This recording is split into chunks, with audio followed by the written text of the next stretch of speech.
You seem bothered by something. How did we get here?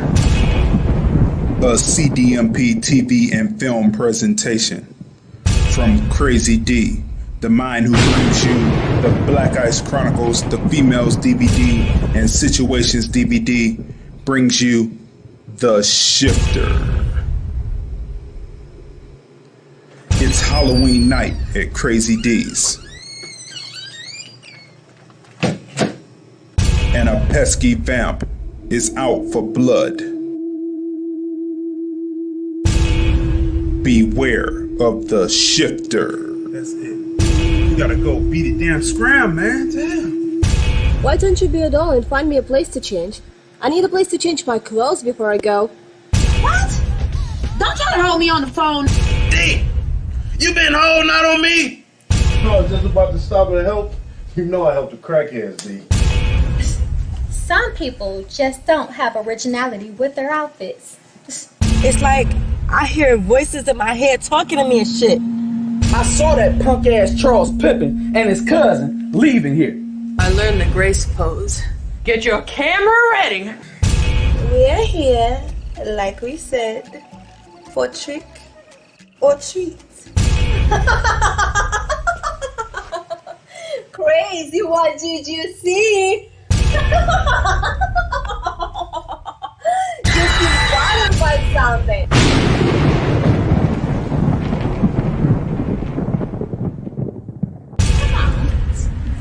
You see that shit?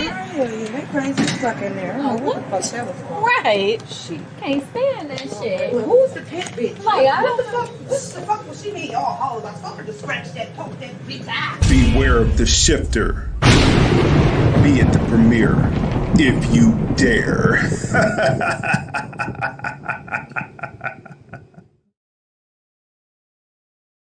Are you gonna listen to the move? I've been out the loop since '09. Yeah, I'll be back to get at that, though. Check this. I'm at the motherfucking house last night. Guess what the fuck I see? What you see? Shamika, what's up? Fuck you think you fucking with? It's Maxwell, bitch! Fuck you in them shoes. Bitch, I'm about to stalk you with these shoes. I thought I told you to get a jump to Crazy D. I did give it to Crazy D. You know, D, you must have seen money in that. You know, he used to produce those nudie DVDs. Fuck you, thin man. I know you did it. Don't let your mouth write a check, cause I will take it out on your ass. Damn, man. You serious? I don't appreciate being roughed up by men, or should I say, male bitches. Yeah, you gonna work out. And we look for young ladies like you to host them. I look like somebody that can host your videos. That's right. So go change, cause we ain't got all day. Get off for her. Really good, though. I'm doing that bullshit. Crazy. What the hell? How you in my room? At the very same time that America refused to give the Negro any land, through an act of Congress, our government was giving away millions of acres of land in the West and the Midwest, which meant that it was willing to undergird its white peasants from Europe with an economic floor. But not only did they give the land, they built land-grant colleges with government money to teach them how to farm. Not only that, they provided county agents to further their expertise in farming. Not only that, they provided low interest rates in order that they could mechanize their farms. Not only that, today many of these people are receiving millions of dollars in federal subsidies not to farm, and they are the very people telling the black man that he ought to lift himself by his own bootstraps.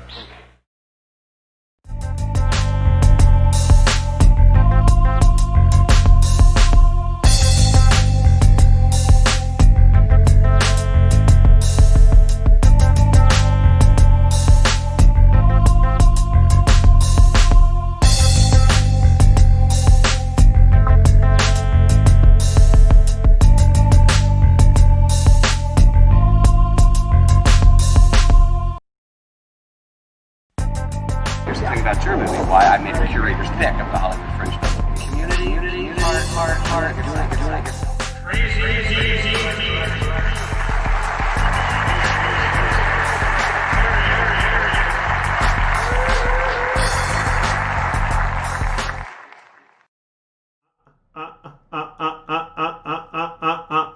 What's going on? It is Thursday. Can you believe it? But even more unbelievable is it is episode 42 of hashtag Observations by Crazy D with my special guest host, my sister Tanya M. Congress. How you doing this morning? Let's check out the mic and things. I am well, sir. Can you hear me well? Is it as well? Okay, because I'm doing something different today. I don't have my headset on. I'm using my mic through the camera. So that sounds good. Okay, cool. Well, let me tell you, today, started out well. It's a nice sunshiny day here in Cleveland, Ohio. We love the sunshine. And I'm sitting here with my bowl of, now today I have Bartlett pear sliced up here and fresh ginger. And I have two things to drink here today. One is barley water. And that's simply made by boiling, well, actually, no, you're pouring distilled water over 2 tablespoons of barley and letting it chill overnight so that it permeates the water. And then today I also have my tea here, which is coriander seed, horsetail. It is coriander seed, horsetail, hawthorn berry, and another kind of berry, a hibiscus flower. This is all in one tea. It creates a dark color. It looks like coffee. It's virtually tasteless.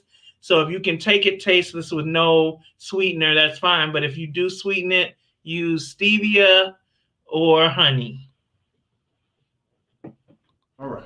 213-943-3358. 213-943-3358. The phone lines are open to take your phone calls today.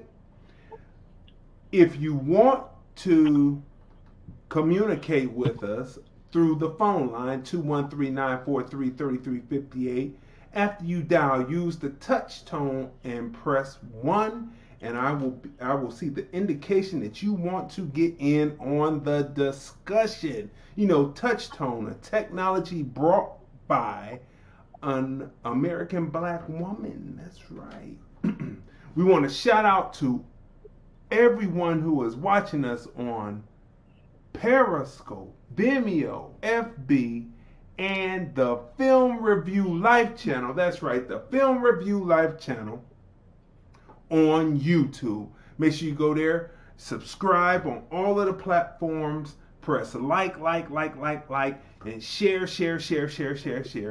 Tag your people in it, because do we have a topic today? African love traders. That's right.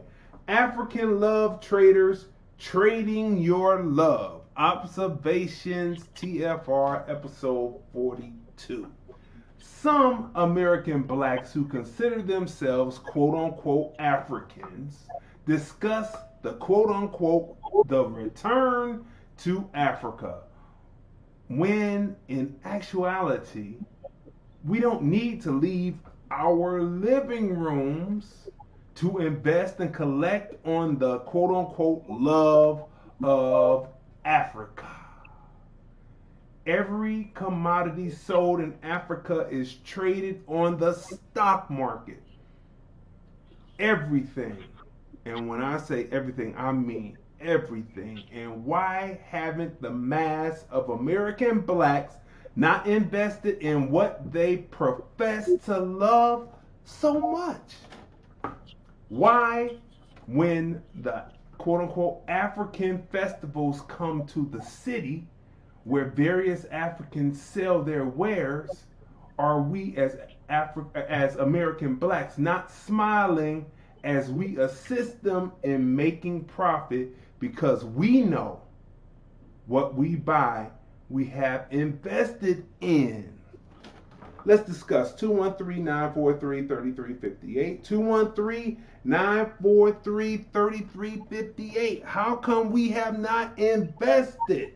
There are so many people that are African love traders. They are trading you on your love of Africa, and you are paying to buy trinkets, bracelets, etc., etc., when really all of the rare gems and all that is abundant in Africa are traded on the stock exchange. So when you do buy product here from an African immigrant, you should be able and willing to say, hey, I've got stock in that. So yeah, I'm going to help you do what you do because I have stock in that. Now, one of the things when we talk about trinkets, right? When we talk about trinkets and people buying trinkety things and thinking that they are somehow connected to the African continent, one of the biggest ones that everyone has, they have earrings and they have bracelets and medallions and everything of that. They have this right here, Nefertiti, right? Now, the one to the left is the one that you constantly purchase, right? Now, unlike last week when we were talking about Cleopatra and Cleopatra actually being from the Ptolemy dynasty, the last dynasty,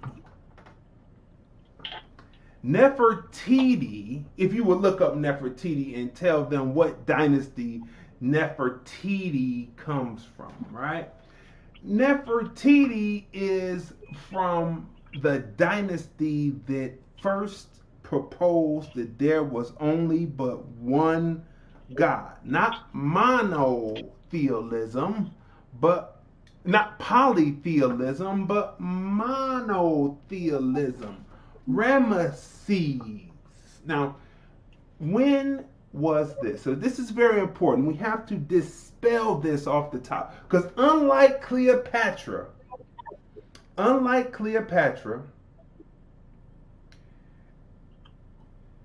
where she is European, this woman was black, a black woman, and so thus and so what you purchase to represent her matters. It matters to your psyche. Because I see this left image on walls all the time representing Nefertiti, and I'm like, how could you wear a hat that big? I've never seen a hat represented like that unless it was in one of the deities that was wearing it. Somehow they put the deity's hat on Nefertiti. Well, anyway, when is Nefertiti in existence? It's 3000 something BC. She was 1370 to 1330 BC and was the queen of the 18th dynasty of ancient Egypt. She was the great royal wife of Pharaoh Akhenaten. They were known for, she and her husband were known for a religious revolution in which they worshipped one god only, which was Aten, or the sun disk. Right, Aten. They pronounce those E's differently. But okay, you see people, I said, hey, I was off because I went all the way back to the 3000 with Ramesses. But let's fast forward, right? So I had the information right. But you know, I'm not a person that's going to say I'm a scholar of it, because I know my people did not come from Egypt. But anyway, okay. So look. To the left is now this is going to shock some, but you need to know. The image to the left is the white archaeologist's tribute to his wife. As they were excavating, they came across the image on the right. And he went back home, had a sculptor sculpture this to the left, goes and buries it, and then takes it out and claims it to be Nefertiti. And you wear this. You wear this on earrings, on necklaces, on bracelets, on anklets, on rings. You wear the Nefertiti to the left. And Nefertiti is the woman to the right. And you can see, if you look real close at the image, you can see they tried to chisel the nose, but for some reason they didn't do a good job on it. But you see the full lips compared to the one to the left. Now, as I was doing research, they said Nefertiti, and they showed this bust to the left, the most beautiful of all the queens. And all I can say is, yes, she was beautiful, but it was the one to the right, not the one to the left. So when it comes down to arguing, the argument of, hey, this person, forget Cleopatra, forget the mongrel, we're talking about the monotheist Nefertiti, where religion borrows from, all religions borrow from today. All right. So, now that we've gotten that out the way and how you trade off, but this is my point. This is my point on this before we get started. Because we're going to hit the rubber to the road a little early today, right? But look, before I get started, I have to say this. But if you have stock in, if you are trading the precious metals or the semi-precious metals that come from Africa that is made with, or you're trading and you have stock in the, if you have stock in the factories that produce this false, fake fabrication, that's what fabrication is, but it's false, fake fabrication, alliteration, fake, false fabrication, then you can definitely push it towards the people who always want to say that they're Egyptian and make a lot of paper, and those who still want to wear that, who are American black and within the black diaspora, you will be getting monetary pay for it. So it will not matter as much until we put her on the screen. And then from there, you would have to have the truth. And then I think a Megan Good, someone like that in that aspect, in that skin. Well, she was. Wait a minute. She. I think. Just looking at her, she bleached. So maybe not her. Okay. So let's move on now. Okay. So here we go. I'm just saying. Okay. Look. Okay. Ain't nobody got time for no goddamn black agenda. Ain't nobody got no time for no goddamn black agenda. That's for all the people who said, well, wait a minute, black, you always, I know there were some people who always like to act like they're pro-black and all that, and I remember they even have things named black, and they'd be pushing like they're black. But then when you sit and talk to them in closed circuit or private surroundings, they say, you always talking that black stuff. Ain't nobody got time for no goddamn black agenda. They sure don't, because we could tell by the way the people are out there. Got to get the jet.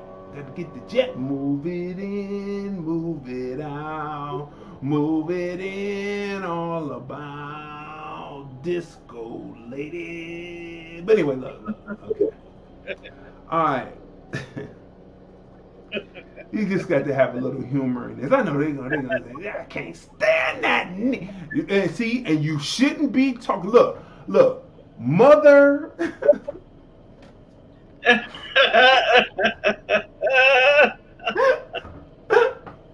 I mean, you shouldn't be saying anything negative against me because, you know, Mother Frances Cress Welsing laid out some things to help us repair ourselves.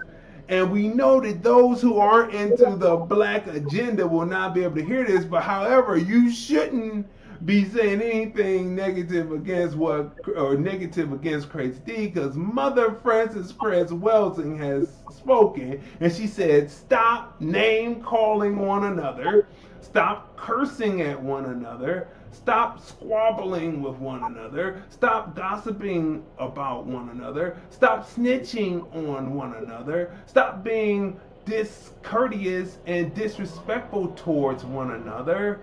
Stop robbing one another. Stop stealing from one another. Stop fighting one another. Stop killing one another. Stop using and selling drugs to one another. Let me move this up so I can see it. And stop throwing trash and dirt on the streets and in places where black people live, work, and learn. Frances Cress Welsing. All praises due, she is passed on to the other side. Some people say ancestors, but yes, those are big things. So you really shouldn't be saying anything unless you are truly not about the black agenda. That's right. So you have to determine that for yourself. What is the topic for today?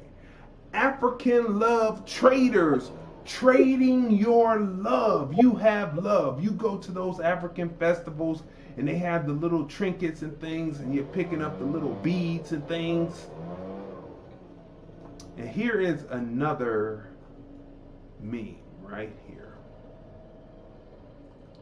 The only people mad with the ones making moves are the ones standing still.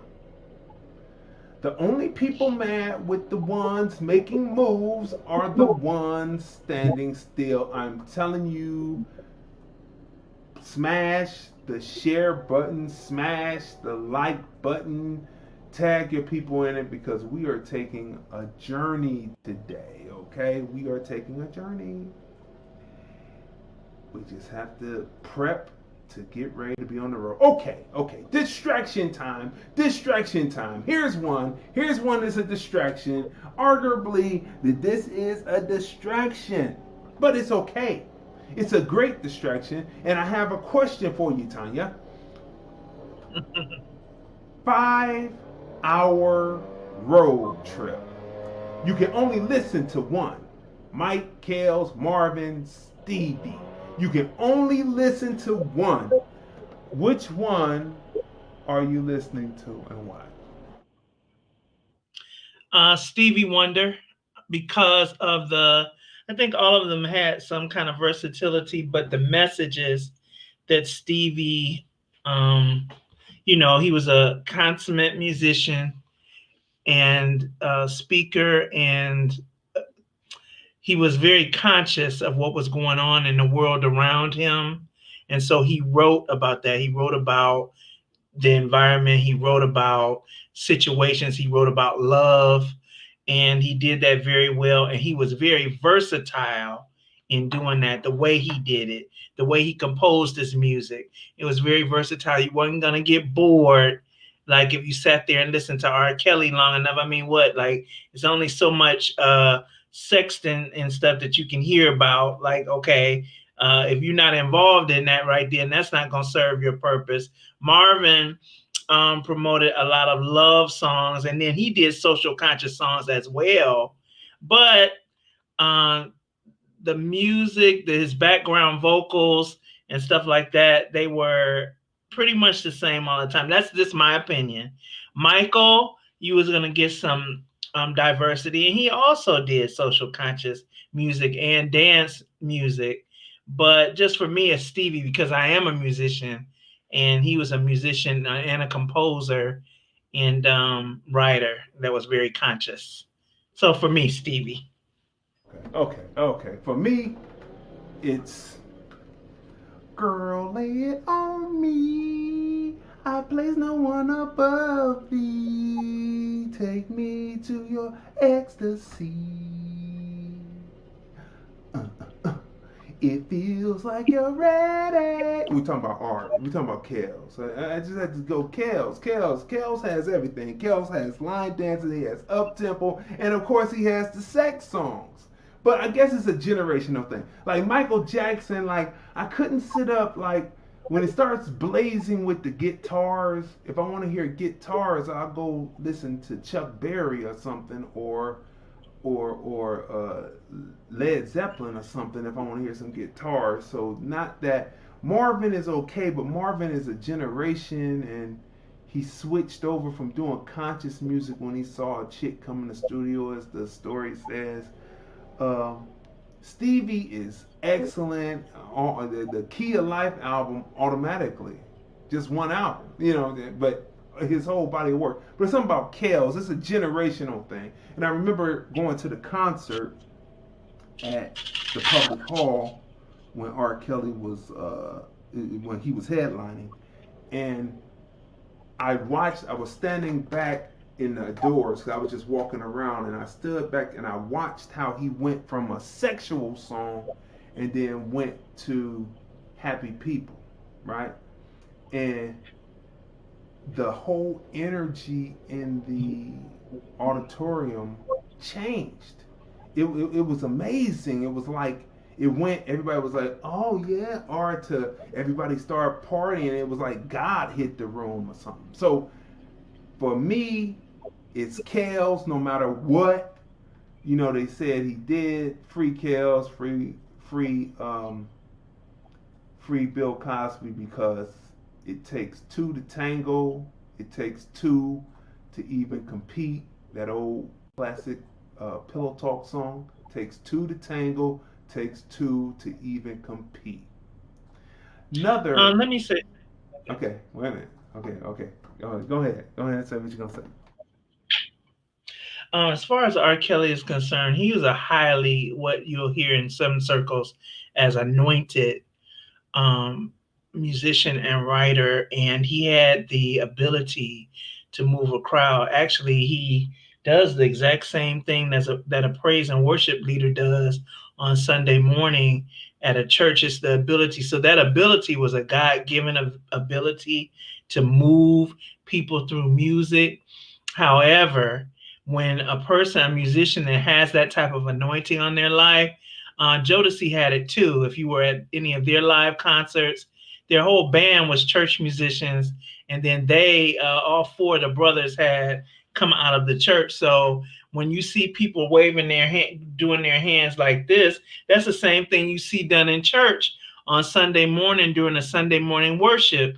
And what happens is the musician who operates on the other side and not promoting the agenda of God turns into a sorcerer, a type of warlock, right? So y'all put that feather in your cap. You got a question about it? Hit me up. All right. So look, another distraction, but still good information meme. Okay. So T.I. had put the call out to 50 Cent. He wanted to battle 50 Cent in the verses. Well, Busta Rhymes answered the call. He said he wanted somebody from New York. Busta Rhymes said, hey, I'll take the challenge. And then T.I. declines Busta Rhymes versus challenge, citing generational gap. Generational gap. Now, I don't know about generational gap because it's about good music, and Busta Rhymes spanned different decades, like T.I. spanned different decades, but Busta Rhymes as a solo act was in the 90s, moving into the 2000s, and I believe T.I. came in the 2000s, moving into the 2010s. Both of them have had ability. They have an ability and have a stint acting in movies, TV shows, right? So that would be a good one. But I believe like DJ Holiday, shout out to DJ, the original DJ Holiday, he posted this. Good dude, right? And he said, laughing out loud. Okay. Laughing out loud, right? Well, okay. Laughing out loud. But the truth is, all Busta Rhymes has to do, I mean, Busta Rhymes has 20, it's about 20 bangers. He has 20 bangers that I believe, just my opinion, would leave T.I. Dusted, busted, and disgusted. That's me. That's me. Give me some more. Give me some more. Give me some more. That one right there, automatically, and you know he would be, you know, Rick Ross was theatrical and he had the women come out. Busta Rhymes would have the women come out. He would probably break into his Africa motif, the coming to America motif, and come out and make it real, you know, stagey and dramatical, right? Now, leading back into Africa, look at this. A major shift. A major shift. I hope other Christian leaders will follow this example. That's what the person wrote. But down below, Pope Francis in shift from church voices support for same-sex civil unions. Same-sex civil unions from the Catholic Church. That's interesting. That's interesting. Smash the share button. Smash the like button. Now, people, you know the ROC. You know her. You know she's out there pushing an agenda, right? The AOC, Cortez woman, wants to work with Republicans to legalize marijuana and end war on drugs. Marijuana moment, right? During an endorsement interview when I ran for Congress, I was asked what issues I believe Democrats and Republicans could work together on. My answer, weed. Legalize. And they're advertised. Look, this is going down some, you know, I don't want to use slippery slope or straw man or any of those arguments, but this is headed down a road to produce functioning zombies. Okay? Just my observation and my opinion on it, right? For me, weed is, or marijuana, or ganja, or whichever name you want to, it is for those who believe in a spiritual ceremony to open up your visions, to get visions. That's why it's good when musicians, to a point, as long as they don't start graduating and open up into heavier stuff. They said with the weed, it will open up and they will be creative. Snoop Dogg, example, great example. Many others, great example. But, and I believe, this is just my belief, my observations, me looking at it, is that weed is for end of life. It's like you have a terminal illness or you have aches and pains as you are checking out. You can use something to alleviate the pain and exit out of here smooth on cloud 9. Okay? Since they have this is me, just my observation is just looking at it. Since they have legalized marijuana out here for the sale. And I went into Hardeen's and got the tour. They gave me the exclusive tour. I went behind the counter. That interview and tour is up, where I interviewed one of the budsmen, and he went back. He told me the different types, the difference between THC and CB and whatever that is. But anyway, CBD, yeah, CBD and THC. And so they gave me the whole thing, right? But and to each their own. You live the way you live. You live and die the way you live, ultimately. But I saw people who were just casual weed smokers that got it from they dude, right? Just got it from the weed man, from they dude on the street. And once this legalized, I have seen people use it, and I have seen young people age, man. I've seen them age in the face. No one can tell. You're just looking. You can look at a person just 2 years ago and look at how young they look, and then you look at them 2 years later after this has been legalized, almost 3 now. And you're looking at them and you see the age on them, and they look older than what they would be if they were just casually. Now that it's legal, we can puff one right behind each other. You know what I'm saying? It appears to be no stress, but it's got to be some kind of stress. And I believe, just me, that they are out to make functioning drones. That's what they're out for. What you gotta say? You know, it would stand to reason. This is so why it's so vitally important to pay attention to what's going on. See, for me, in most situations, whatever I hear, I believe the opposite.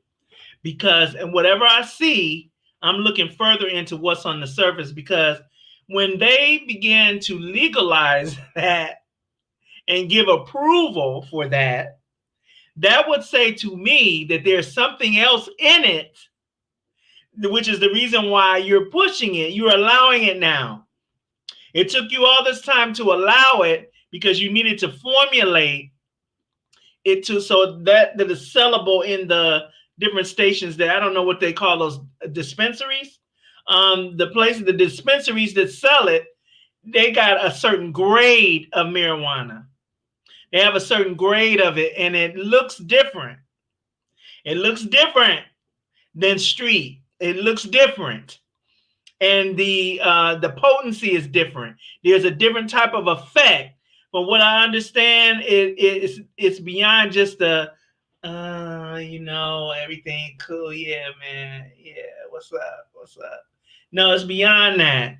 I've heard reports of people sitting in an awakened coma-like state after smoking, that they're sitting there and ain't nothing going on upstairs. Ain't nobody home for a period of time.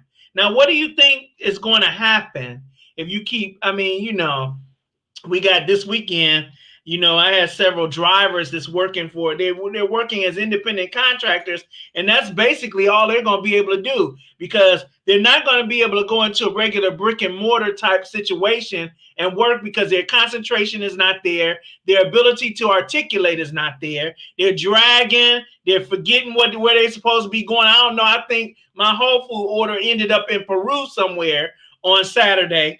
And so it's like, this stuff that they have approved you to use.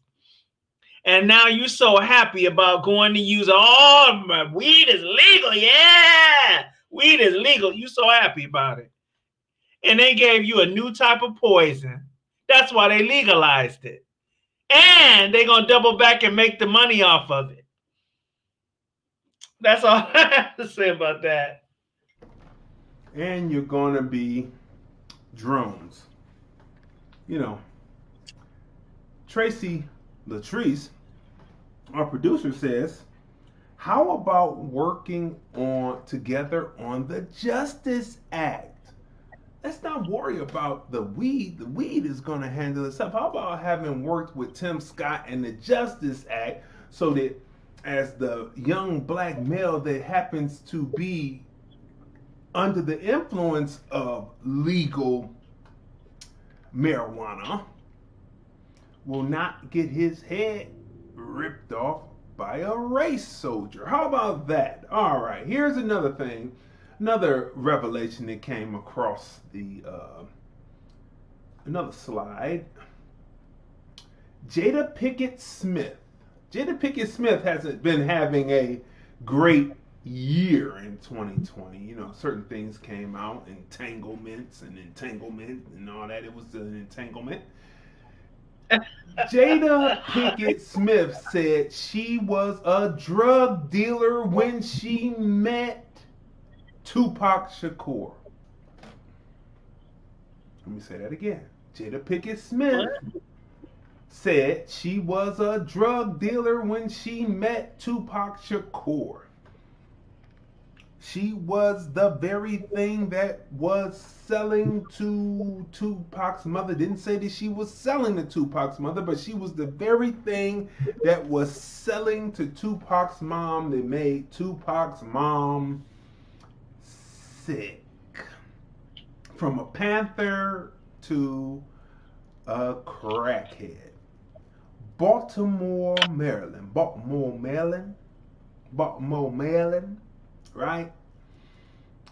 You were selling, and I'm starting to believe the way that she was depicted on that in that movie about Tupac. I believe that that was true, and she railed against it and said that was not true. And I don't know.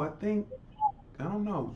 Tupac was a Gemini too. And what did we learn yesterday about Gemini as a sign? That the Gemini is 0% a-hole.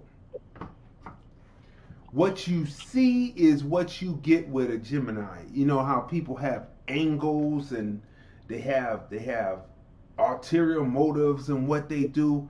Usually when you get with a Gemini, now Gemini women to me a little bit different. To me, they are the disruptors from the front. But Gemini men, when what you see is what you get. When a person says it, you can bet your last bottom on it that they're going to follow through with what they say, because word is very important, and so they're going to follow through. Now, it's other people in the game. Now, Tupac, take the Death Row situation, right? Just opinion, observation. Tupac went in the studio, knocked out 3-4 albums worth of material. Said that he had so many albums under contract. He thought the double album was going to represent the third album because it was a double album, but people just, in my opinion, weren't honorable. That's all. Here's an honorable dude that said, boom, I did this, now let me out so I can go on and do my thing. Thank you for getting me out of the situation, and I left you with a plethora of material. You can take my vocals, put it here, put it there, continue to make money, and people could not see. Those without vision shall perish. That would be too much like right. Shaking my head. That's what Tracy Latrice says. Shaking my head. Okay. So moving right along, right? So, I mean, I'm starting to really believe what I see in the movies, right? Now, after going through all of that toxicness, putting the weed in your system that they have. I remember when weed first started, rest in peace to Franklin G. Franklin G was an enthusiast. I'll just say that much. And I said, well, look like the government could poison that weed or put something in it that is damaging to people, because look what they did during Prohibition to their own alcohol to keep people, when they knew they were stealing it. Look what they did to their own. They say, oh, they didn't do that. No, don't talk about that. Hey, I don't trust anything, right? People have even said, like you said, Tanya, that people say, I think I'm going back to my dude because that's a little bit too strong. It's a little too strong. It's like knocking me back. You know, it's one thing to be blew back. It's another thing to be knocked back. Okay, people. Now, after all this toxic talk and taking in this toxicity, which is this, it is always good to go on ahead and detox. And one of the ways to detox is to eat cherries and drink tart cherry juice to enhance brain power. So you have to counteract. Do you see? I don't smoke or drink. Use drugs, smoke weed, never smoke cigarettes, none of that. Do you see the connection? You see how I connect these things? You have to be able to combat what you're doing that's causing you harm by doing something else to counteract naturally. If weed is supposed to be natural, it's not weed, it's a marijuana. That's the legal term. That's the legal term for it. Legalized term for it. If marijuana is supposed to be natural, then you do something to counteract it. And to counteract it, you eat cherries and drink tart cherry juice to enhance brain power.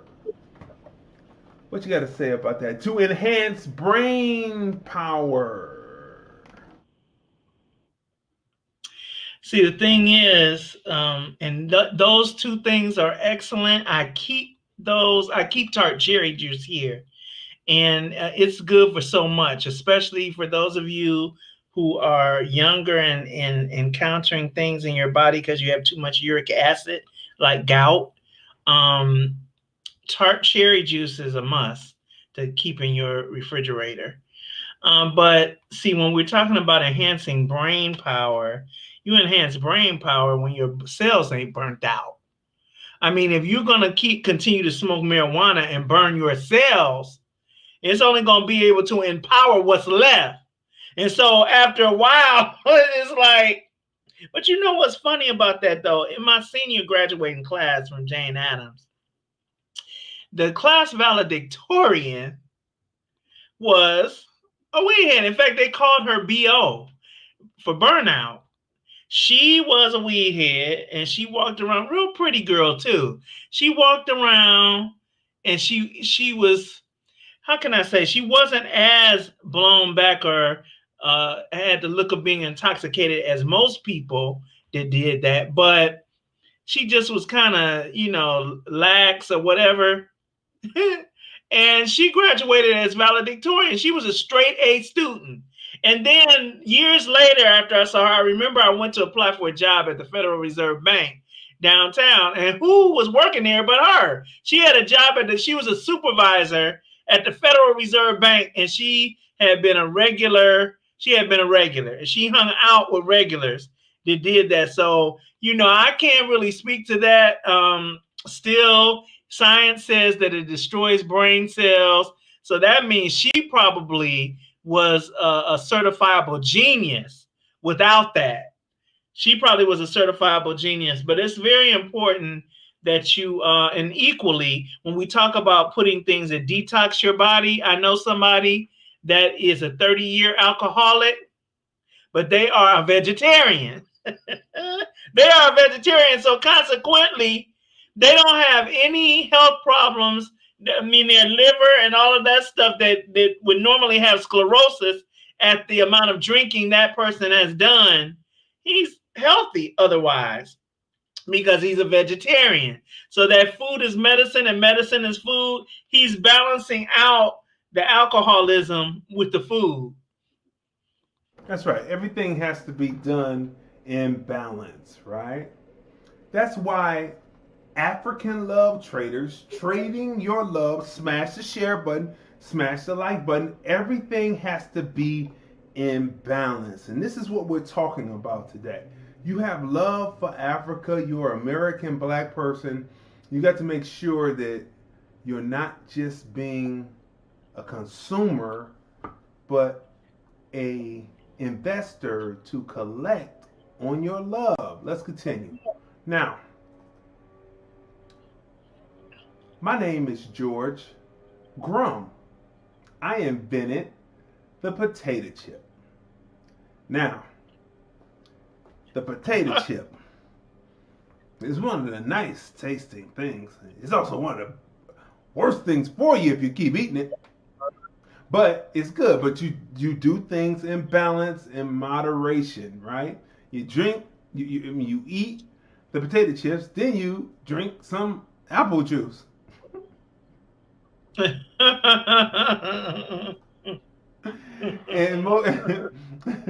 really, and so it's no nutrients there, but it's gonna pass right through you, so it might not do as much as it would do, might not break down into sugar too much. But don't quote me on that because it's just my opinion and observation, right?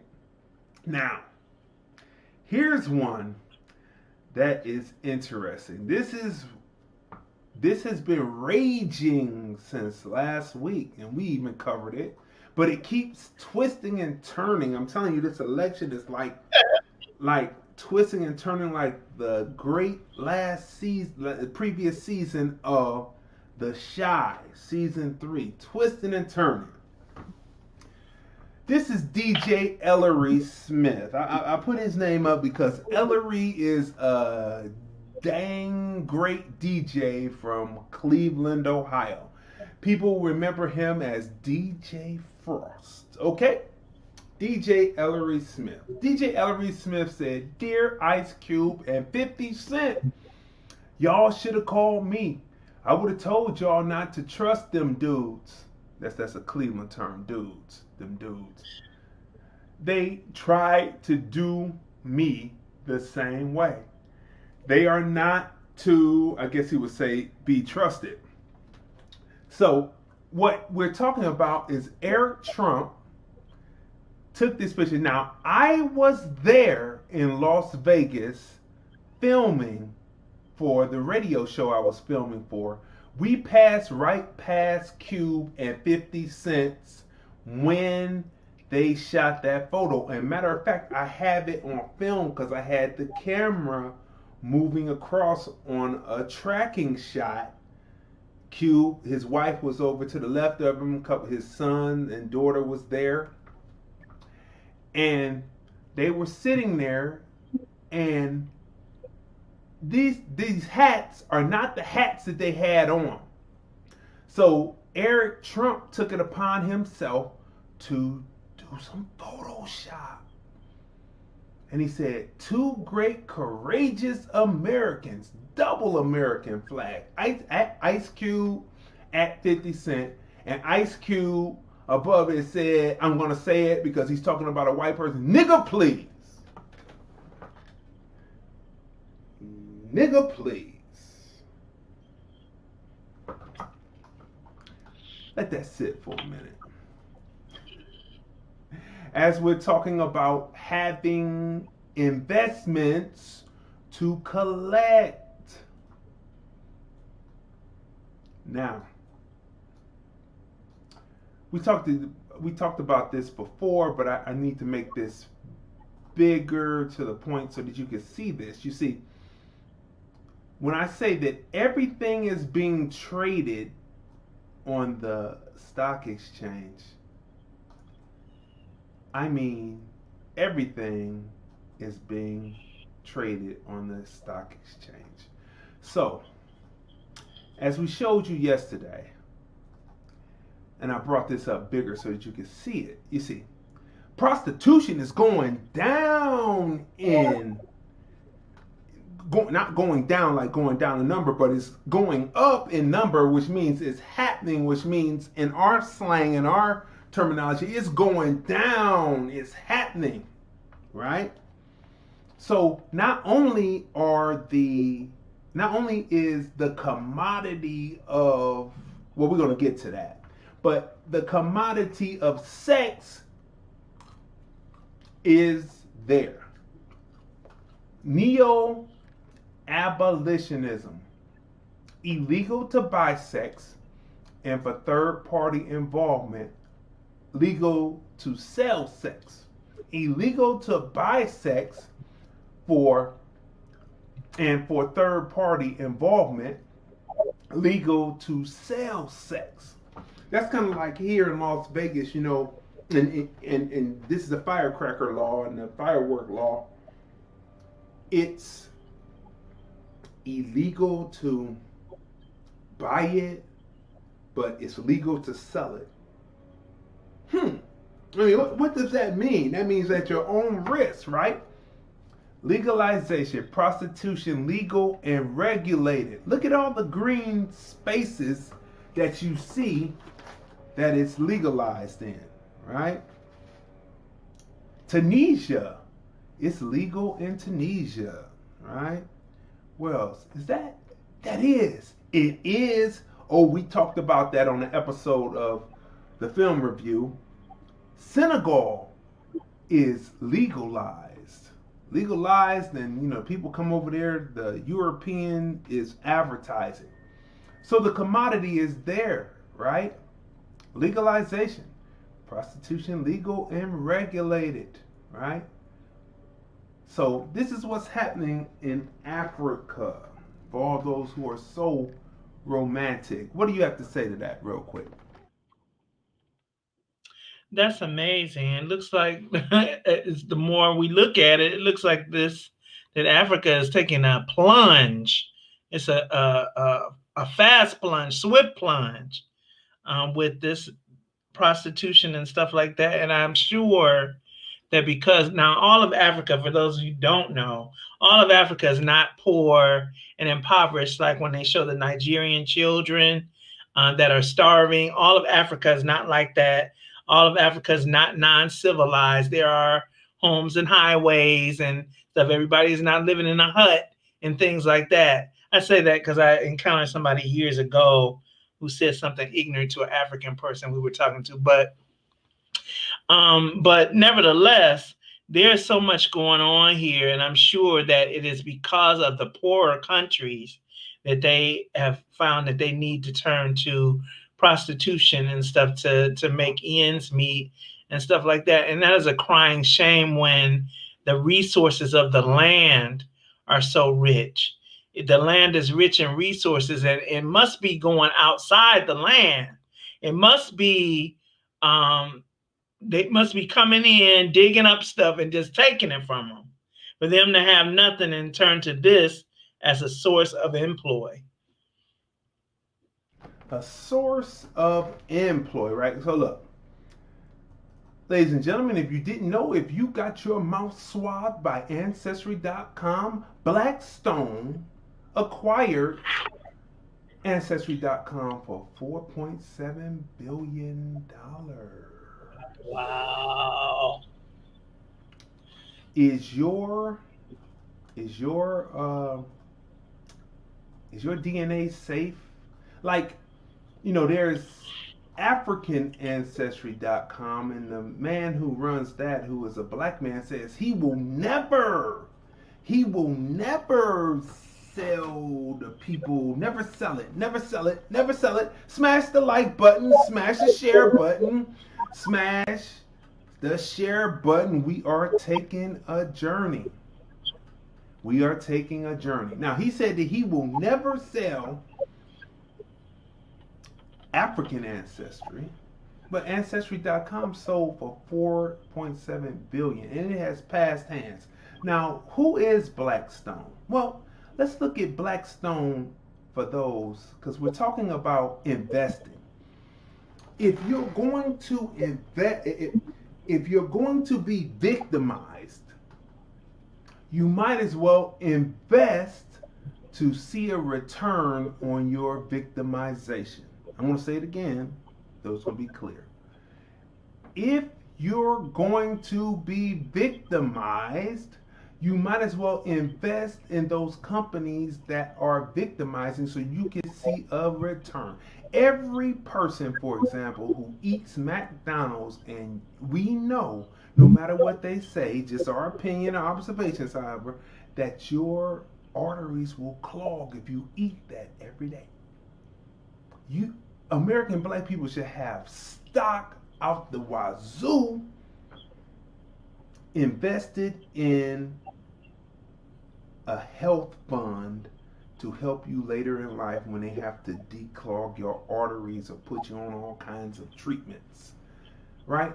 So this is Blackstone, right? Right now, this morning, the day is the 22nd. Yesterday, October 21st, they were $54.44 a share. They were dropping. Now, this is the time when a stock drops down, is the traditional time that you would invest. All of those people who have had their mouths swabbed by Ancestry.com, and Ancestry.com got acquired by Blackstone,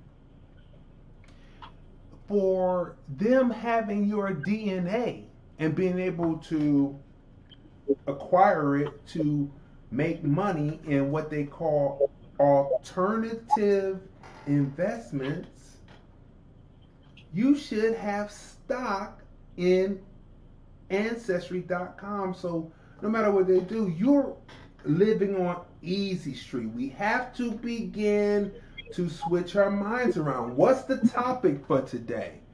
African love traders trading your love, right? Trading your love on the New York Stock Exchange. Trading your love, and all you're talking about is love, and one day we're going to make it back to Africa. But what happens if you never make it back to Africa? You can have invested to never have to have left your living room, but you will have had a piece of Africa in your portfolio. So when the African immigrants who look at you as a kata, while the European is looking at them as kappa,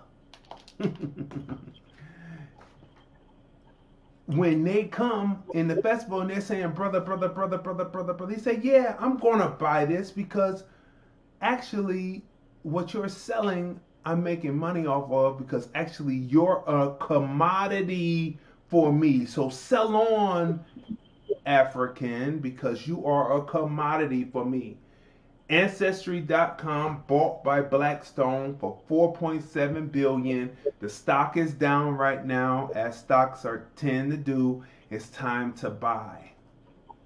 Now, I'm not a stock analyst. I'm just saying that, and this is just my opinion and my observation. I'm not giving a recommendation or anything. I'm saying that if they have your DNA, profit from them having your DNA. That's what I say, right? All right. Now the rubber is beginning to hit the road. We're revving up we're at 35 miles per hour right now. It's going okay. Let's get some definitions today. Smash the share button, smash the like button. Let's go through some definitions today. All right. Here we go. The Blackstone Group Incorporated. Who are they? That's funny. I was just looking them up.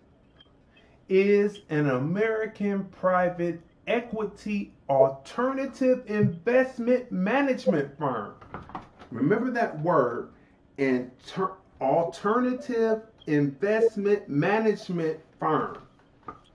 As the largest alternative investment firm in the world, Blackstone specializes in private equity, credit, and hedge fund investment strategies.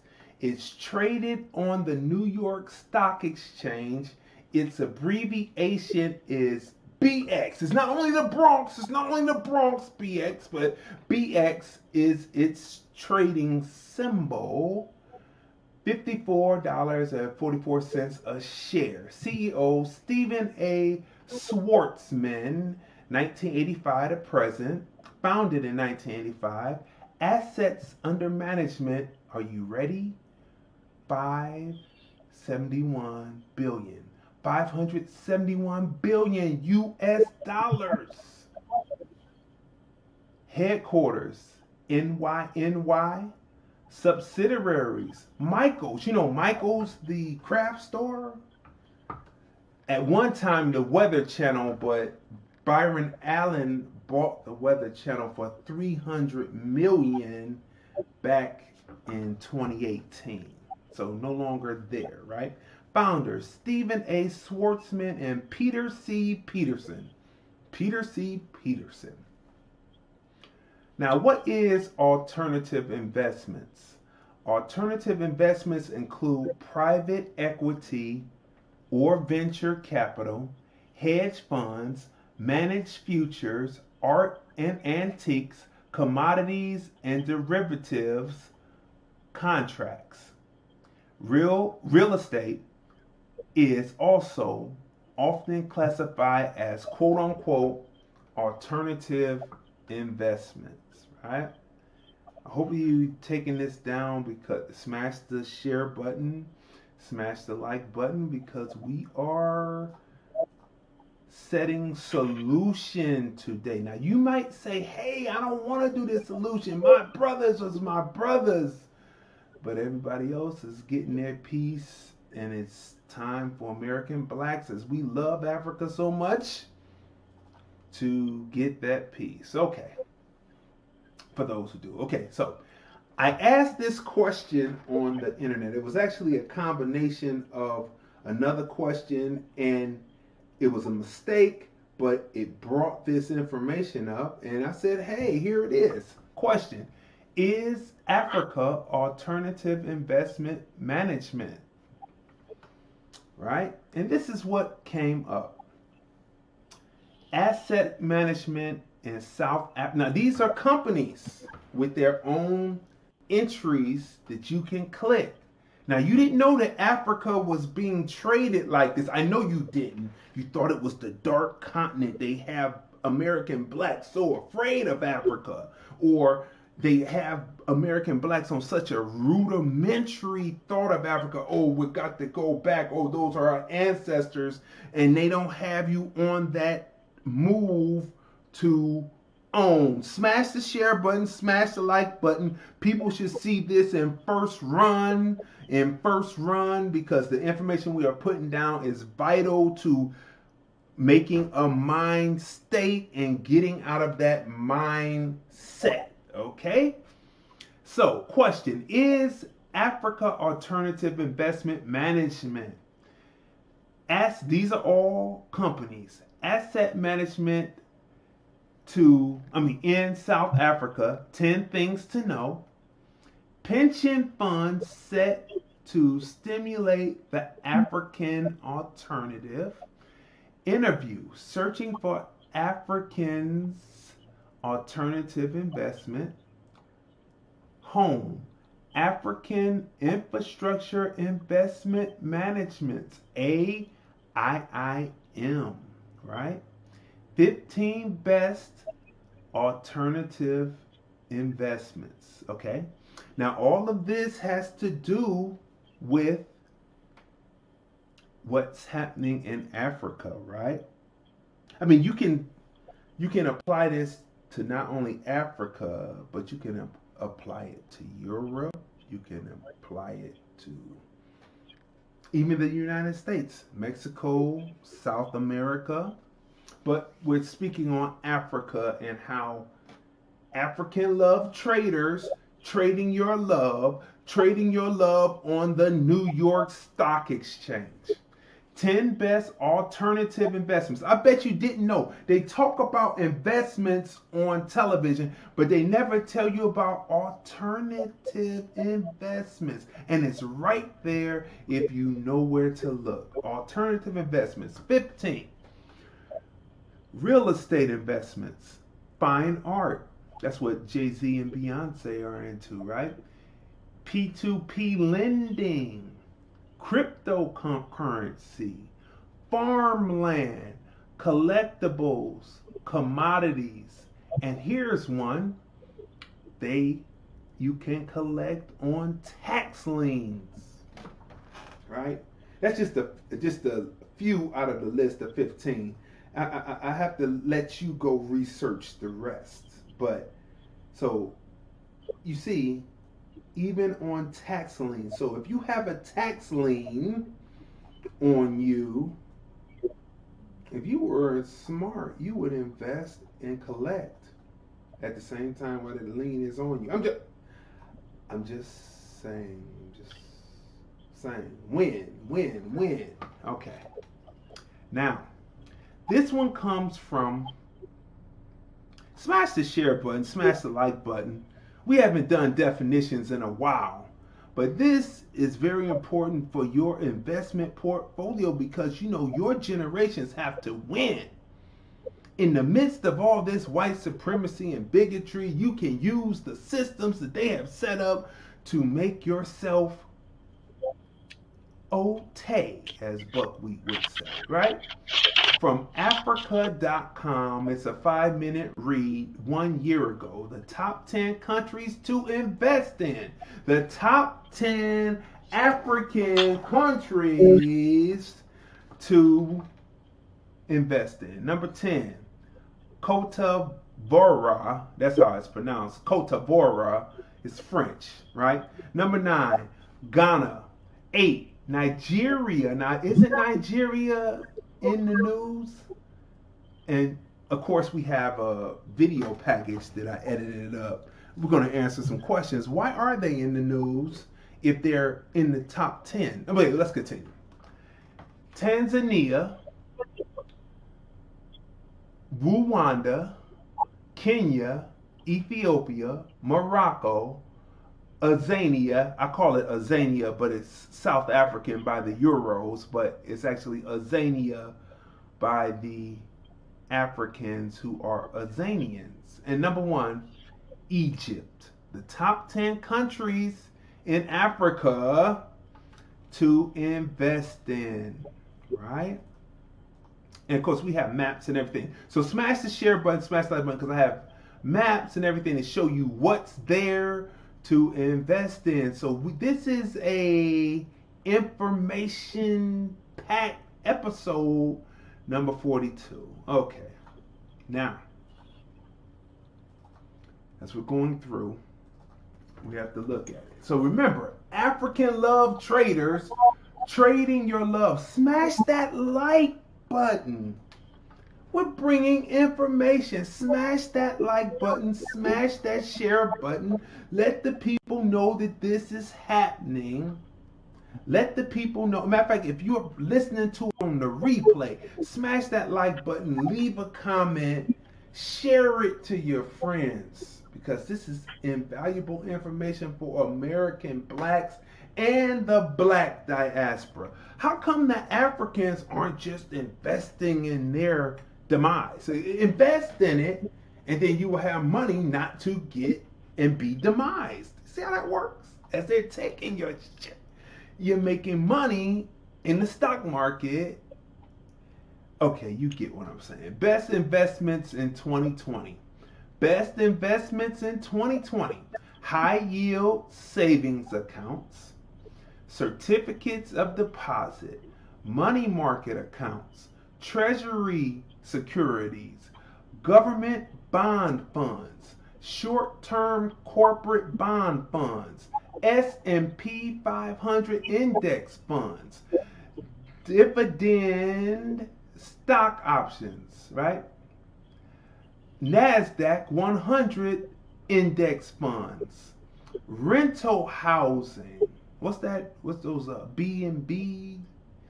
They rent out their house. Rental housing and yeah, bed and breakfast, right? And municipal bond funds. You see, municipal bond funds. See, you're investing in the municipality, and I can bet you that they make money in the municipality off of how many black heads they hit. And so you will profit like the European profits, while some of your brothers and sisters are victims. You see, you have to rearrange and change because people are African love traders, trading your love for Africa, trading your love on the New York Stock Exchange. Where should money be invested? Smash the share button, smash the like button. This isn't just one of those shows. We don't come on here. If you watch episode 1 through 41, we do not come on and just kick mindless talking head BS. We come with information because information is king, right? Where should money be invested? The stock market, the most common and arguably most beneficial place, almost palace there, for an investor to put their money in is into the stock market. Secondary, investment bonds. Third, mutual funds. Fourth, savings accounts. And 5, physical commodities. What is physical commodities? Like diamonds are forever, gold, platinum, silver, rubies. You know, the things that the Sierra Leone, they got their arms blown off for. I know some of you still wearing diamonds. You bought it as a consumer, but you should have bought it as an investor and got a return on you buying your wedding ring that night. Yes! You see how this works? You see how we have to get out the mindset and get to the mind state. The best ways to invest $5,000. The best ways to invest $5,000. 1, invest in yourself first. In other words, if you can invest, I had an older retailer tell me, invest in different sections in your store and build and watch the money come from those various sections of your store instead of getting on the stock market initially, right? And that's but anyway, that's another story for another time. Invest in yourself first. 2, invest like Warren Buffett. 3, invest in high quality dividend stocks. 4, fund are you ready for this? 529 plan for your child or a relative's education. A 529 plan. 5, fund an IRA or 401k. 6, invest in a low or minimal volatility ETF. And number 7, fund a health savings account. So when you have stock in McDonald's, not saying that they will do anything to you, just observations and all that. When you're eating Wendy's and McDonald's and you're eating a pizza place and you have investments in it, invest in a fund, a health savings account. Invest. And then when you will have money and your money will be working for you and it will still be flipping over while you're using some of it to take care of your health care expenses. You see how this works? Money constantly keeping on flowing no matter what, if you're working or not. This is how this is going. Okay, now, here's the big money spenders. The best ways to invest $10,000, you have several options. The best ways to invest $10,000, you have several options. Try out a self-directed brokerage account. Stocks, bonds, options, mutual funds, exchange traded funds, ETFs, real estate investment trusts. That is a REIT, a real estate investment trust. Bet you never even heard of it. People have passed and instead of putting the house into a trust, you sold that boy. Ain't that something? That is something, right? That is something else. Which brings us to our presentation, right? We're giving you this information And now it is time for the presentation produced by yours truly. Let me take this down. Because, you know, when we come, we make sure we bring things that are concise and precise in the editing to get the point across. It is a visual aid. And, of course, we will pause it time to time to give further context. But the opening starts with a great person that we got to interview on the Film Review, Movies, Music, Culture, Politics, Society podcast, Sundays at 5:30 p.m. Pacific, 8:30 p.m. Eastern. We interviewed him about, of course, what we're going through right now, SARS COVID-19, coronavirus, novel coronavirus. His name is Pharaoh Said That. So we open with Pharaoh Said That, and we show you this graphic at the very beginning that he shows you. And it shows you the different countries, and we're going to go through that if we have time, if we get through, because I have the map, and we're going to show you the map. But because this is insane. Okay, look. It's amazing. It's amazing. It really is. So let's get to it. So we open with him.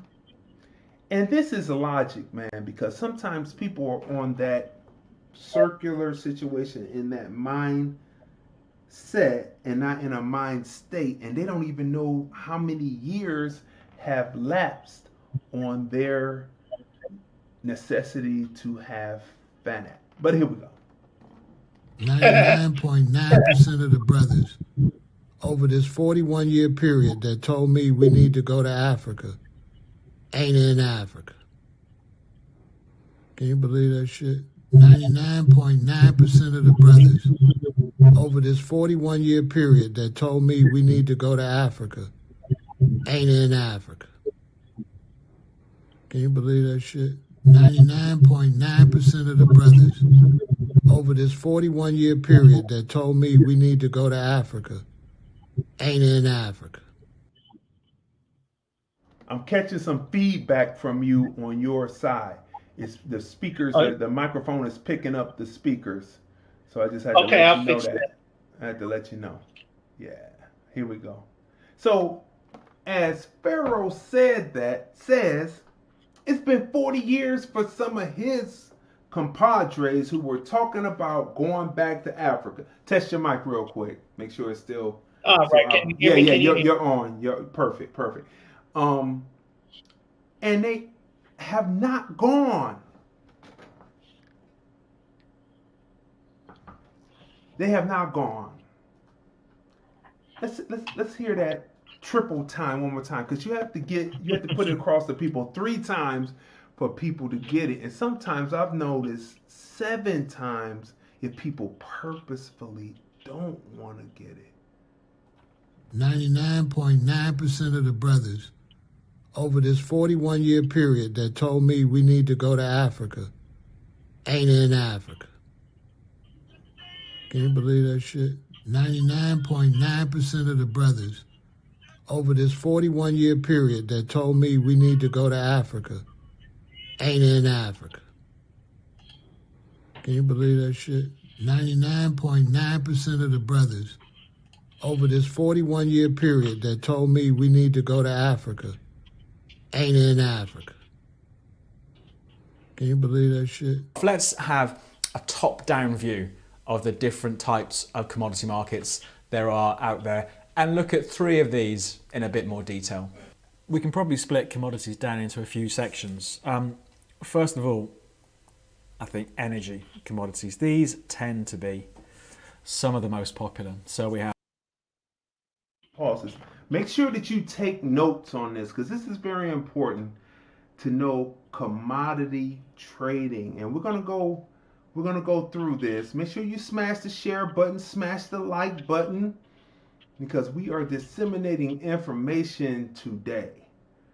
African love traders trading your love of Africa on the New York Stock Exchange. How come you're not on the New York Stock Exchange trading these rich commodities that you love Africa so much? Why aren't you making that bread off of your love of Africa so that when the Africans are sitting up talking about brother trying to sell you the kente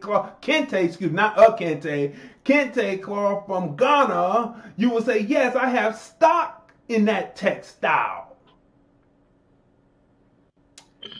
Let's continue on. Have the likes of US crude oil. Then we have the UK flavour, Brent crude, very popular markets when it comes to commodities. Then we have things like, for example, natural gas, is another energy market. Then we have the various metal commodities. I mean, gold is, I think, by far and away the most popular one here. But we also have, of course, silver, platinum, copper, all that sort of stuff. And then finally, we have a really wide grouping, agricultural commodities. And I haven't left myself enough room on here to write all these out. But you have things like wheat, soybeans. What else could we put in here? Coffee. And then you have livestock, cattle, hogs, that sort of thing. Okay, so know that you drink coffee. We know that. You don't have any stock in coffee. We know that you use cow products. You use milk. You use the beef. You use is milk cow piss? Never mind. Another discussion for another time. No, they said they pee from another. Where does it roll down? But anyway, just a question. You just have to have humor here, and of course you do the fermented versions of things. You use the butter and you use the cheese, and you don't have stock in livestock. And then hog, we know you eat from the rooter to the tutor. So while you have your fund for your healthcare fund, right, that you're constantly putting money in for when you're eating these things that cause high blood pressure. Just my observation and all that, and you're doing the smoking and the weed and the drinking, and you're investing in these things. You're making a profit, then it passed down to your kids, and so while you're detrimenting, I'm making a word, turning it into a noun, detrimenting yourself, you can still be capitalizing on that detrimentation that you're doing. Let's continue on. The whole commodities section covers a real wide spread of markets. From the food we eat to the clothes we wear to our communication devices. Commodities are the common link. Harnessing these resources for the benefit of the continent has long been hampered due to a lack of a consolidated continental strategy. The African Union Agenda 2063 is the strategic framework developed to provide sustainable economic growth, and amongst its key initiatives is the development of a commodities strategy for Africa. For a minute, you know how we say, why don't we go, as American blacks, why don't we go behind closed doors when we're coming to stuff? They have this, the African Union has this agenda for 2063. Does it have to be that long? How old are we gonna be in 2063? And the way it's going, I'm sure their so-called partners, go let's watch the episode yesterday. You'll get the reference when I'm talking about this. So-called partners are finding a way to sabotage that. They're doing it already. Certain commodities are falling, but we're going to get to that. But 2063? It's 2020. That's 43 years. I'll be 50 next year. I'll be 92. Oh man, God. 2063. I bet you they had one that was 1999 back in 1960. And then they had one they had one in 88 that was 2022, and I bet you they were foiled, and we know that they were foiled because of what's happening in Nigeria right now. We're sorry, Nigeria, but you are the poster boy for this, and if you don't get it, go watch the episode yesterday. But 2063, jeez, that's a long time to wait. That's why you need to get into this commodities trading now and get into this stock, so that when you're at the festivals and they're like way up, and you're crying because you feel like, and when you're dancing, they think you're making fun of them, when really you have a smile of joy on your face, and they can't really read, and they think that you're making fun of them, but you're dancing because you can feel the rhythms. But they call you cap. I'm glad they bought this stuff. They were laughing at us because they suffer from low self-esteem because they had to run from another country and come here and use our dollar to come. Yesterday, watch the previous show yesterday. But you'll be like, yeah, wait.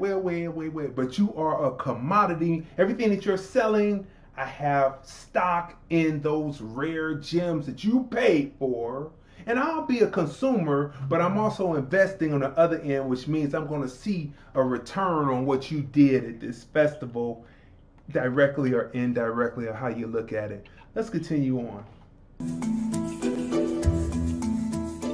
This is a continent that during the colonial era was essentially meant to provide raw materials into the industrial machine of Europe. There's a very popular quotation by the former African Union chairperson, Madame Zuma, who said, "We're colonized because of our natural or mineral resources. Our position in global economy today is because of our mineral resources, and our future will be determined by how well we manage our mineral resources." So you have a structure, what I call a structural problem, whereby the raw material is found on the continent, but everything else that went into its production and into its sale or exporting were outside the continent. Colonialism per se was not about political power. It was about economic power. It was about siphoning out the raw materials to feed into the industries of the West. And this has not stopped. Even though we have been moving towards wanting to trade with the rest of the world, the issue of commodities trade has remained pronounced, literally because it has been the status quo right from the beginning, that Africa produces raw materials, the rest of the world adds value to them, and they come back to Africa as finished products. Africa has about 12% of the world's oil reserves, 42% of its gold, and 80 to 90% of chromium and platinum group metals. Ethiopia's agricultural commodity exchange platform is transforming the sector for farmers, traders, and the entire economy of the country. Known in short as ECX, it's rounded brokers to offer farmers up-to-date market information, thus taming the middleman and increasing trade in the country's agricultural products. ECX is the initials trading on the stock exchange. ECX. So when when you're watching TV and you'll see a commercial where they talk about Ohio, no, it's not Ohio anymore, British Petroleum, and they'll talk about what British Petroleum is moving away from petroleum and moving into wind power, and then they say BPX or whatever they give the definition. Those commercials are for people who are buying stocks to let people know that this is a stock that you should invest in because we're moving someplace. So when you start seeing those commercials on TV, you have to start watching commercials differently. The pharmaceutical commercials, they are twofold. One, they tell the person who may be suffering from it to go get it, but it's also telling the people who are investors to go invest in this something X. Right? So how much better would it be if you suffered from it and you had stock in what you were buying? And you have your health funds set aside, or you are investing in your 401k, or you are investing in your Roth IRA,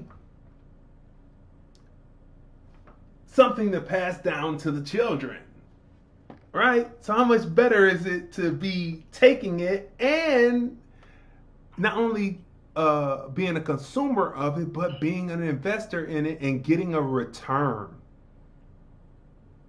But how does this platform work? Well, CGTN's Girum Chala explains.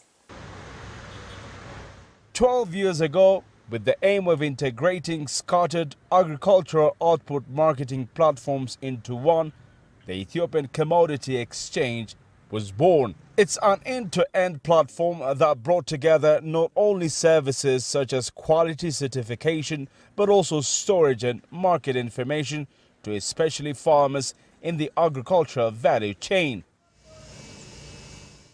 In the past, before the birth of ECX, farmers as well as aggregators used to bring their produced commodities to the central market in the capital, Addis Ababa. That was the only option of selling their produce at the spot with little or no bargaining power. That is now history. Like in the past, in the traditional regime, they have to bring to the market. You either have to sell it or take it back to your home. Now you can deposit it at the ECX warehouse. If there are quality issues, you get our feedbacks. You can do on the improvement. Ethiopia's commodity exchange began the buy and sell process through what is known as an outcry system, where the seller picks the highest bidder from outcry buyers. But it's been now 4 years since ECX moved from that sort of a traditional method to a digital commodity platform. A digital commodity platform. You see, it's no longer, it's digital commodity platform. How come all of the Africans in different countries aren't rich? Like they could, because the answer is, that's a rhetorical question, they don't know. But they could choose a country of their choice and invest, and they wouldn't be in the situation they were in, because then they could buy blocks. And when you buy the blocks of land, like whole blocks or whole streets of land, the police do not mess with you. Let's continue on. While South Africa has many economic issues, mining, economists maintain, continues to contribute to the country's economy, not only at a macroeconomic level, but at local and community levels. Continue. If you notice, I'm showing you different countries in the continent of Africa. I'm cutting up different countries in the continent of Africa to show you. Then we have a map. And we're going to break it down for you so that you have it. So I want you to know where you're going to say, well, he's jumping around. No, I'm not. It's all within the science. It's a science to this of telling a story. I'm showing you different areas and what they're doing, that you can get an idea of what you want to find out to invest in those commodities. According to the latest data, mining contributed 7.6% to the GDP and 15% to foreign direct investment in fixed capital projects. The sector also accounted for 20% of all private investment flows locally. On the jobs front, mining activity created 500,000 jobs. On the downside, the sector has shed 47,000 jobs since 2012, and the Department of Mineral Resources says that at least 32,000 are currently at risk of being lost. We know that many of the big mining players are downscaling and selling off non-profitable shafts and mines, or, as is the case with Anglo-American Platinum, looking for opportunities elsewhere in the value chain. When it comes I have to put that in there to let you know, to see that the Euro, the European, the Asian are playing with the Africans' futures. Futures meaning more than just their future, but their future earnings.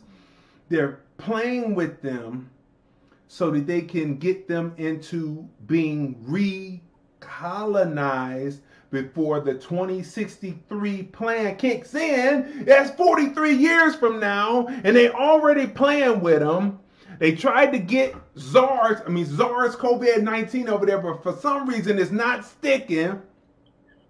It's not sticking, and they're trying everything.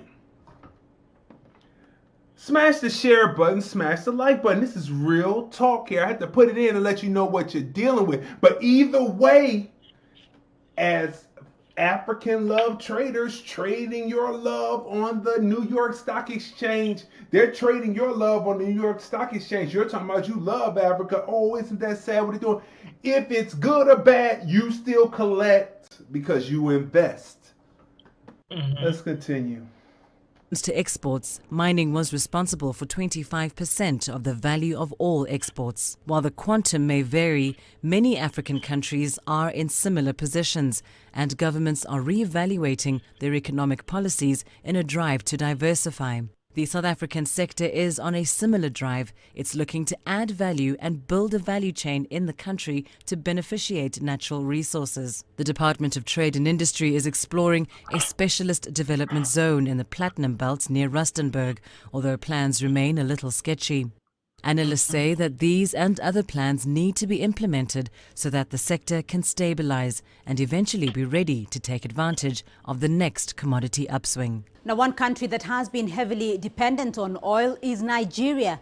But President Muhammadu Buhari has said that his administration will enact new policies to diversify Nigeria's economy to other sectors like agriculture, mining and manufacturing. CCTV Africa's Kelechi Emekalam unpacked that decision as well as its progress. Shops like this one, 5 of them fully stacked with bags of rice, beans and millet. That's how Ado Umar and his family have kept their business running for over 12 years. But last year they had to shut down 4 and are now operating just this one. He complains business has been slow and that the demand for goods has fallen drastically. Business is not moving like before because of rice. Last year facing that they buy 20 bags. Now this year he back to buying 5, 6. At times more he go buy 4 instead to buy that 6 that they buy big.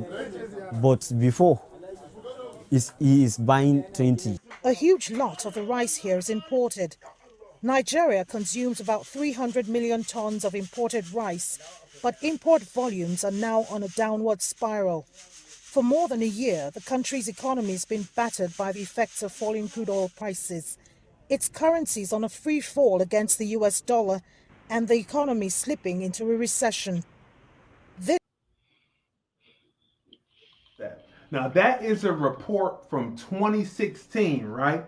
What was happening? Saudi Arabia and Russia were starting to go with each other, right?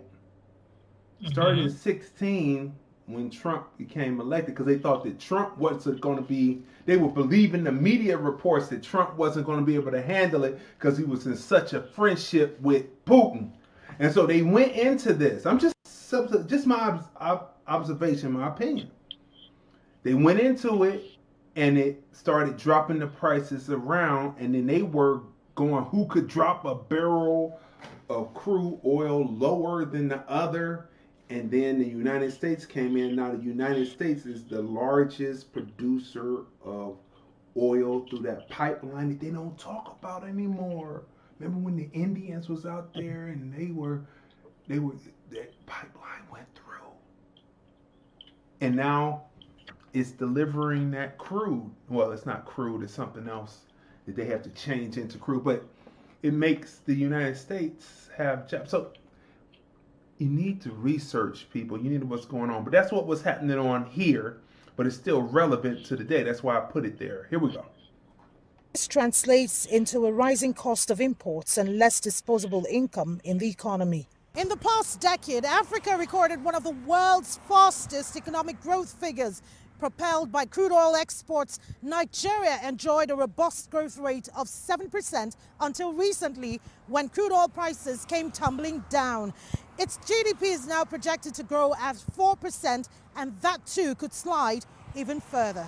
99.9% of the brothers over this 41-year period that told me we need to go to Africa ain't in Africa. Can you believe that shit? 99.9% of the brothers over this 41-year period that told me we need to go to Africa ain't in Africa. Can you believe that shit?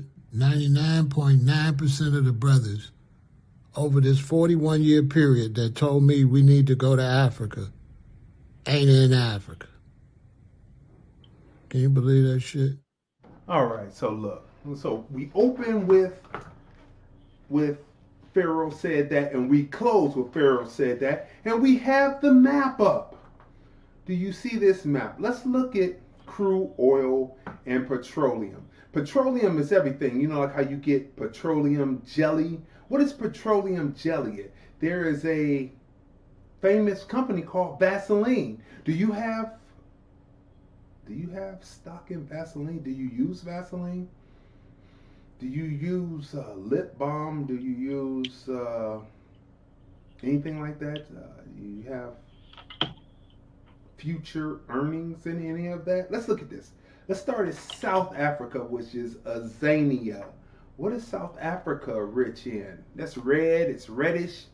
Gold, baby. Gold. What is the Sudan? Look at the Sudan right underneath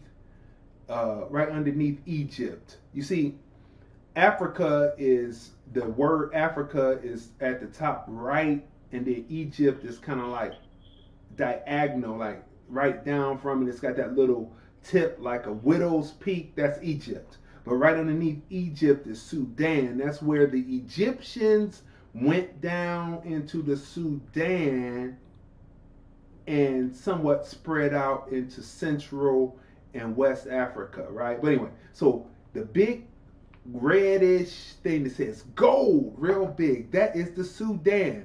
What is Chad known for? Right next door to Sudan is Chad. It's known for oil, baby. All that is, a lot of dinosaurs were walking through Egypt, Liberia, Algeria, Chad, Nigeria, and Cameroon, right? And then you got even the Congo, right? Parts of the Congo, excuse me. There's a Congo, and then there's a Dominican Republic of the Congo, right? Look at the riches. Look at the riches that are there in Africa. Look at the Horn of Africa, Ethiopia, coffee. What? Look at Madagascar, the little island. Coffee. What? Do you drink coffee? You don't have investment. If it goes up or down, it's like betting. It's like betting in Las Vegas. You have odds, right? And you're betting. You're betting on it, or you're bullish or you're bearish. And it depends on if you buy or you sell. Wait a minute. Mali. Look at Mali. Next, right underneath Algeria. What is it big in? Cotton. Cotton, the fabric of our lives, right? It sure was the fabric of our lives, right? Okay, so look at Kenya. Look at Kenya. Tanzania right underneath it, right? Uganda next to Kenya, right? Kenya is big in gold. Tanzania is big in aluminum, I guess that's what that says. And then we're looking at Uganda. Uganda is big in coffee. And then you have the Dominican Republic of the Congo, diamonds. Diamonds are forever. But what you don't see in most of the old maps is, because they're digging, right? And there's such a thing in geography that's called rift zones. That's the same thing as the San Andreas fault, the fault line in California that's going to one day dip it in the water, is a fault line. And so where you see within the different countries that I said, you see those opening spaces, they look like little rivers opening up and bodies of water opening up, because the rift zones are splitting the face of Africa apart. And they say soon the front face of Africa, as that splits apart, will be an island like Madagascar. That's geography for you to know, because the tectonic plates are moving and they're rift zones, and tectonic plates clash underneath each other and they cause these rift zones, right? Same thing with California. They say one day California is going to break off and float up to Seattle and be an island. So hopefully, that's a long time away, but we shall see. So look at Africa, people. Do you have stock in Africa? African love traders trading your love of Africa on the New York Stock Exchange, and you do not have any stock in Africa. Look at the riches of Africa alone. If it's up or down, you still win, because you get the choice to be bullish or bearish. We have to get out of the mindset and get into the mind state, because what did Pharaoh Atan say? He says that 40 some years, and the brothers was telling me we need to go to Africa, are still not in Africa. But you can have your peace, because everybody else is having their peace, while they told you it's the deep, dark, scary continent that you should be afraid of. But they've been pillaging it. They've been in Egypt, made a false Nefertiti. And you're buying it, so you might as well end the degradation that they're doing to you by lying to you. You might as well have stock in those metals that are made, them semi-precious and precious metals that are made to make those gold and copper bubbles and trinkets. And the more it sells, the more, because I can tell you, I bet you that the archaeologist who made that bust of his wife as an honor to her, went and buried it, brought it back out, I bet you his family is still getting returns on the earrings, on the anklets, on the bracelets, on the necklaces, on the images that you buy, the paintings that you buy of that European fake Nefertiti, instead of buying the real Nefertiti that looks like your daughter, your aunt. your niece, your mother. Boy, this is a great show. We got 10 minutes. You got 5. You know, it's clear to see that we are operating in a construct of a matrix within a maze in the middle of a house of mirrors.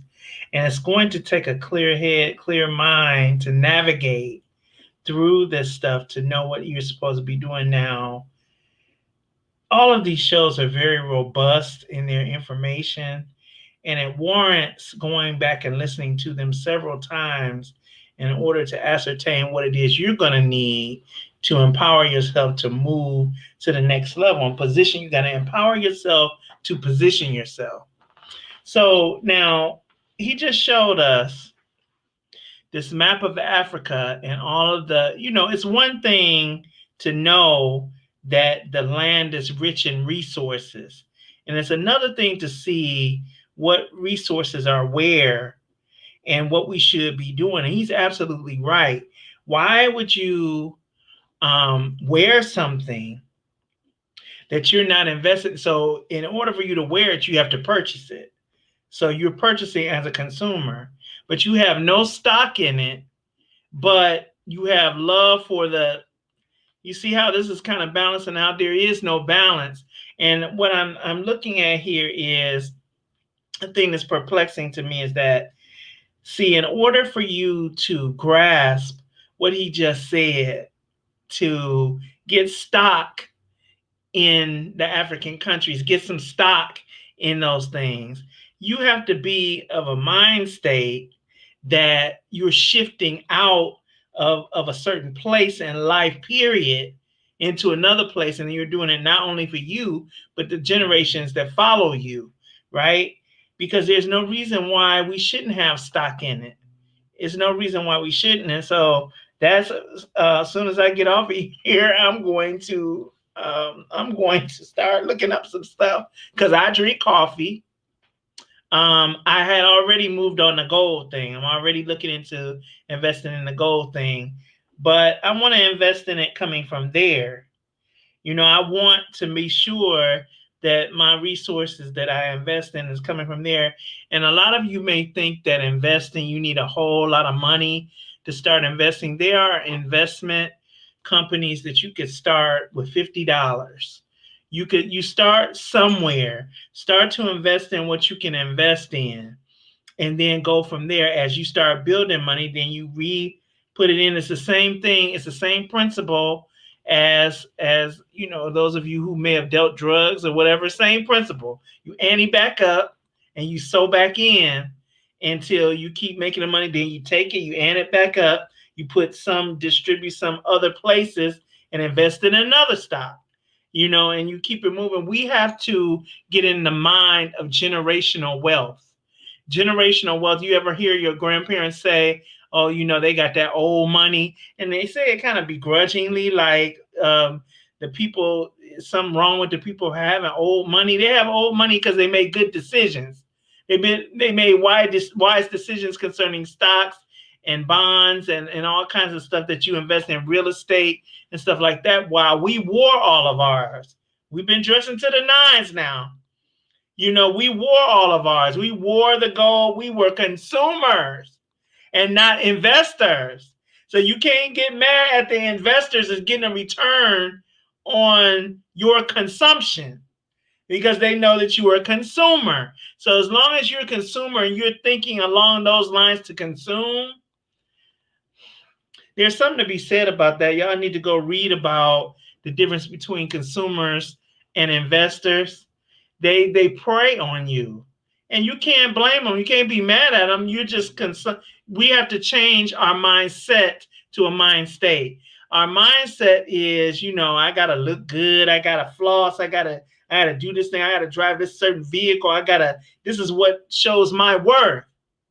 Scripture says that a man's value is not contained in the abundance of the things he possesses. It is contained in his character. And so while some business dealings are crooked with some people, Those things that are that have definite value, like real estate and those things that people are investing in, stocks, gold, or metals, and stuff like that. Those are, listen, you can't get but so crooked with that because there's a regulation on that, right? So these people are investing in that and they're getting a return on their investment. We have to get out of this. The mindset is temporal. The mind state is permanent. It is stationary. It's secure. It's not double-minded. It is stable. So this is what we have to move into. So much is tied into it. There's a domino effect of whatever decisions that we make concerning this going forward. Everything from voting or not to what we just talked about today. It's a domino effect to it all, and it all ties together. It all ties together. All right, people. So look, we brought you alternative investments. I know they don't talk about it. They diversify your portfolio, but they don't tell you about it. But here at Lordlandfilms.com, where you can go right there, right now, and you can watch and listen to all of our previous episodes on your favorite podcast provider. You can binge watch or binge listen to the film review, movies, music, culture, politics, society, podcast. That's hashtag TFR Podcast Live. Or just put it in Google, hashtag TFR Podcast Live, and watch the pages flow. Or you could go over to Lordlandfilms.com and watch and listen to episodes 1 through 42 of hashtag ObservationTFR. That's hashtags ObservationTFR Podcast Live, or put hashtag ObservationTFR into the search engine of Google and watch as the beginning pages of this foundation are starting to show up, and check out how TFR Podcast Live is and how to see where Observations TFR will be.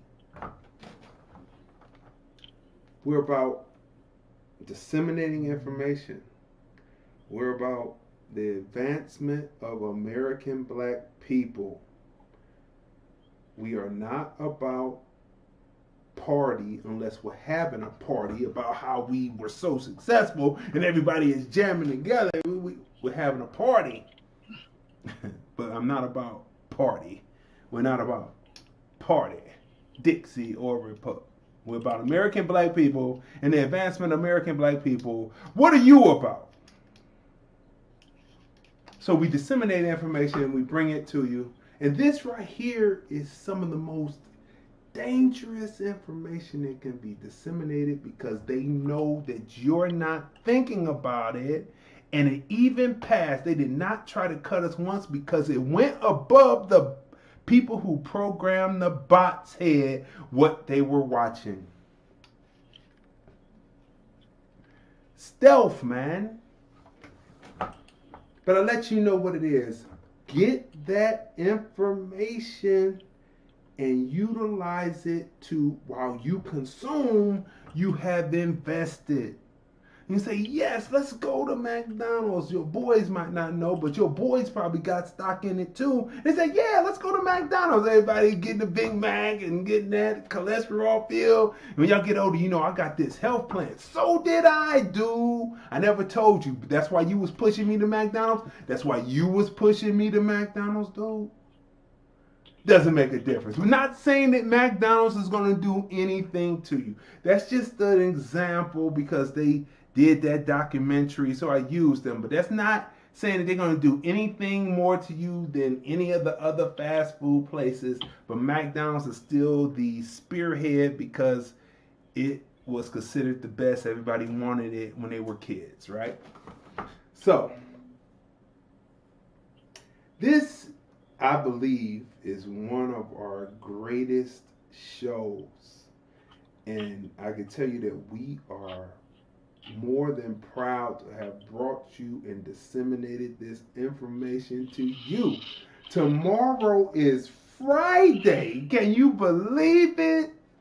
Can you believe it? People, we will see you tomorrow on another great episode of #ObservationTFR by Crazy D with my special guest host, Tanya.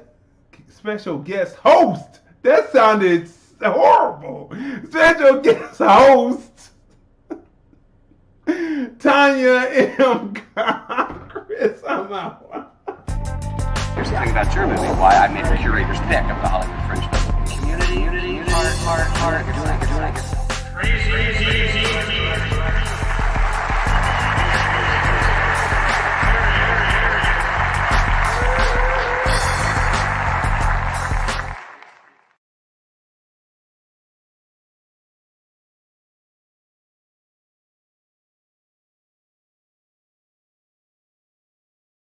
99.9% of the brothers over this 41-year period that told me we need to go to Africa ain't in Africa.